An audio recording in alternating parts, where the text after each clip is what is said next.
Marie Aubin, épouse Diabagaté. Je suis la responsable de ASS Entreprise, plus connue sous le nom de A2S Entreprise via les réseaux sociaux.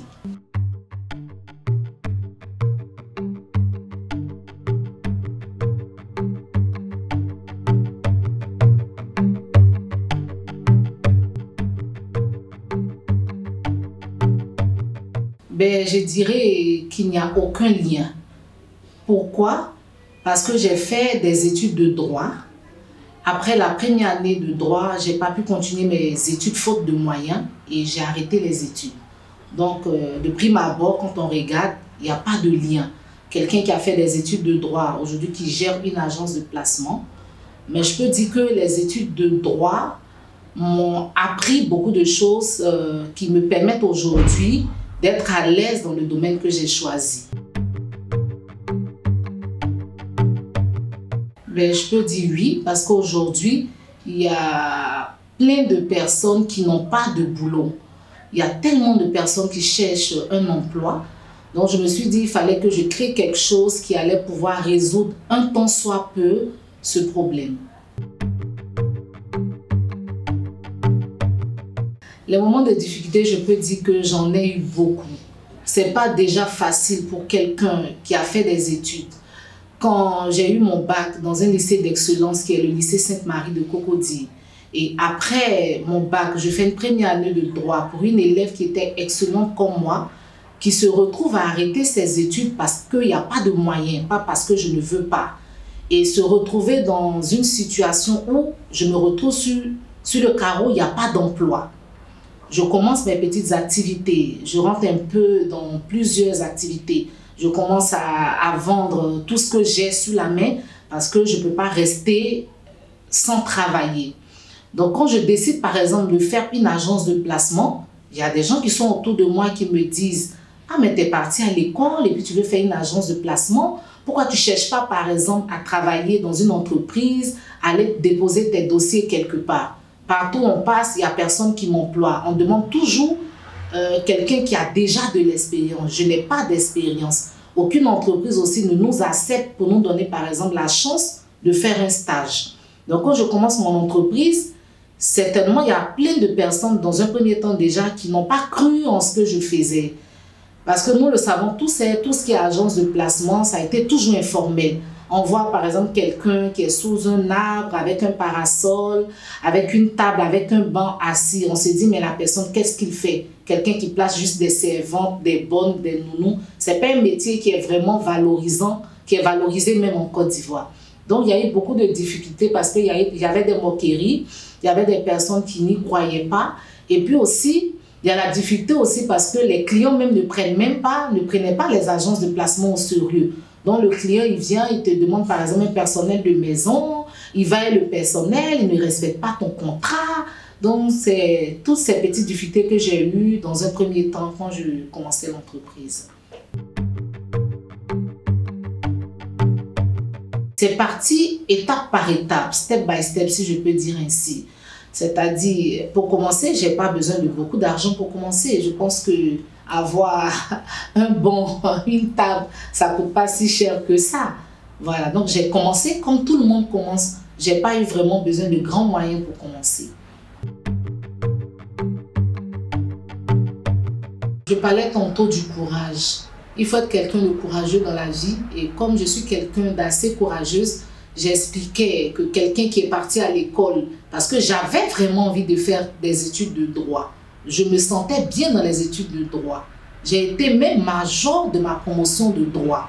Donc, je me retrouve là, sans boulot, juste parce que j'ai plus les moyens d'aller à l'école. Puisque j'étais dans une université privée, les parents n'ayant pas les moyens de continuer à payer mes études, j'arrête les études. Qu'est-ce que je dois faire? Donc, c'est le courage qui m'a permis d'avoir l'intention de me dire, il faut que je crée quelque chose, il faut que je sois à mon propre compte. Puisque nous le savons, l'État ne peut pas employer tous ses enfants. Il fallait que je crée quelque chose pour me prendre en charge.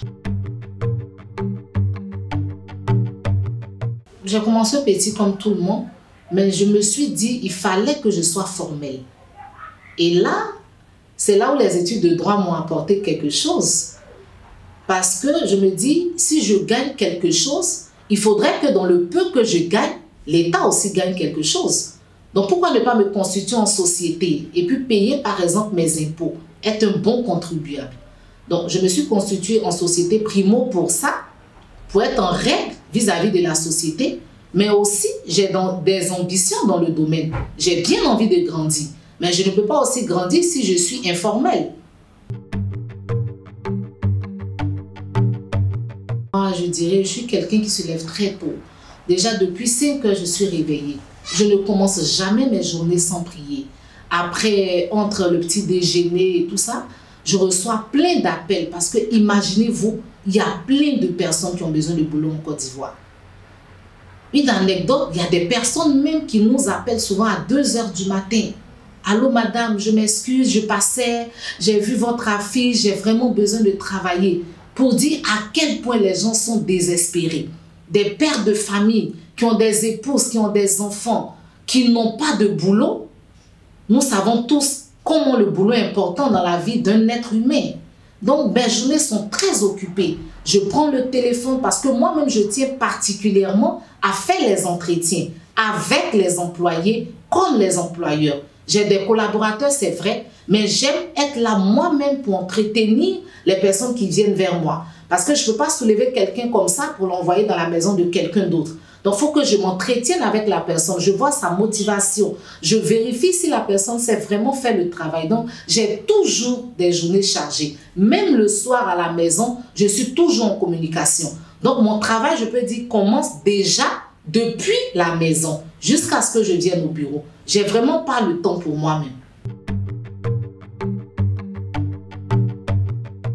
Déjà, quand on vient dans notre entreprise, il y a déjà la fiabilité. J'ai un critère de sélection qui est très rigoureux. C'est-à-dire, je ne place pas n'importe qui. Ce n'est pas des filles qui viennent s'asseoir dans une agence qu'on ne connaît pas du tout, qu'on place. Ce n'est pas des personnes qui n'ont pas de pièce d'identité qu'on ne peut pas retrouver, qui peuvent se volatiliser dans la nature. Déjà, chez moi, il faut obligatoirement avoir une pièce d'identité. Il faut une personne de votre famille qui va se porter garant. Aujourd'hui, nous tous, nous savons tout ce qui est problème dans les agences de placement. On a des filles qui disparaissent avec des enfants, des voleuses d'enfants. On a des personnes qui arrivent chez nous, qui ramassent tout, qui disparaissent. J'ai déjà leur pièce d'identité. On prend des photos à l'entreprise ici. Il y a un photographe spécial qui est là pour photographier toutes les personnes qui sont là, pour les dissuader. On prévient les employés pour dire, si vous volez, vous partez dans les maisons, vous faites du n'importe quoi, on va vous poursuivre et vous allez aller en prison. Donc, on dissuade un peu. Donc, c'est aussi une valeur ajoutée. Il y a la formation chez nous. On ne place pas n'importe quel personnel de maison.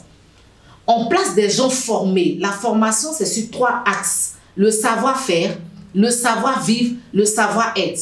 Parce que pour nous, on peut avoir quelqu'un qui sait très bien faire son travail, mais qui manque de savoir-vivre. J'emploie par exemple une personne dans ma maison. La personne fait bien à manger, c'est vrai. Mais la personne n'est pas respectueuse. La personne ne sait pas se tenir. Elle passe son temps dans la maison, par exemple, à communiquer. Cette personne-là n'est pas professionnelle. Donc, nous, notre formation, c'est sur ces 3 axes-là. Pour emmener la personne vraiment à être formée, mais au complet. Le dernier point chez nous qui marque la différence, c'est le suivi. Comme je le dis, on vient dans une agence, on prend quelqu'un. La personne paye, la personne repart avec le personnel. Mais après, qu'est-ce qui se passe? Est-ce que le client est satisfait? Est-ce que le client n'est pas satisfait? On ne cherche pas à le savoir.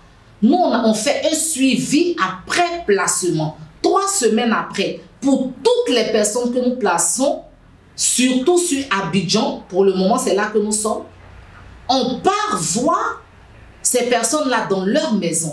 On cherche à savoir si le personnel qu'ils ont pris, ils sont vraiment satisfaits. Mais on ne s'arrête pas là. On cherche aussi à savoir si l'employé aussi est dans de bonnes conditions. Parce que c'est un partenariat. Si l'employé n'est pas satisfait, il ne pourra pas travailler dans la maison. Donc nous sommes là un peu pour arranger les choses. Donc c'est ce qui marque la différence chez ASS Entreprises.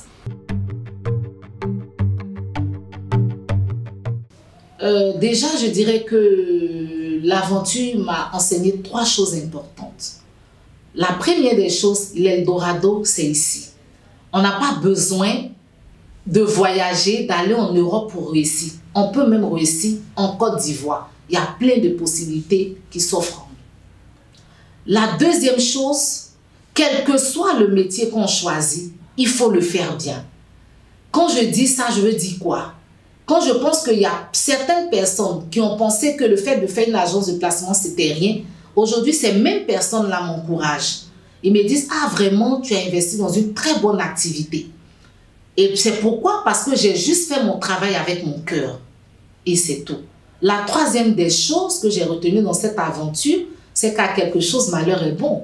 Je disais tantôt que je n'ai pas terminé mes études de droit, faute de moyens. Mais j'ai compris que cette situation était là pour réveiller un peu le génie qui était caché en moi. Je ne savais pas que j'étais une entrepreneur. Je ne savais pas que j'étais capable de créer une entreprise. Il a fallu que j'arrête mes études pour avoir l'idée de créer une entreprise. Et là où je suis aujourd'hui, je ne me plains pas. Je suis heureuse du choix que j'ai fait. Je dirais merci à l'agence Côte d'Ivoire PME qui m'a donné l'opportunité, via cette plateforme, de faire connaître mon entreprise. Je dirais aussi merci à l'État de Côte d'Ivoire qui a toujours démontré son attention à accompagner les petites entreprises que nous sommes.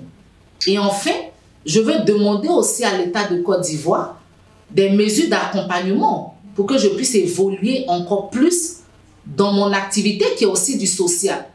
Parce que je donne beaucoup d'emplois à beaucoup de personnes en Côte d'Ivoire.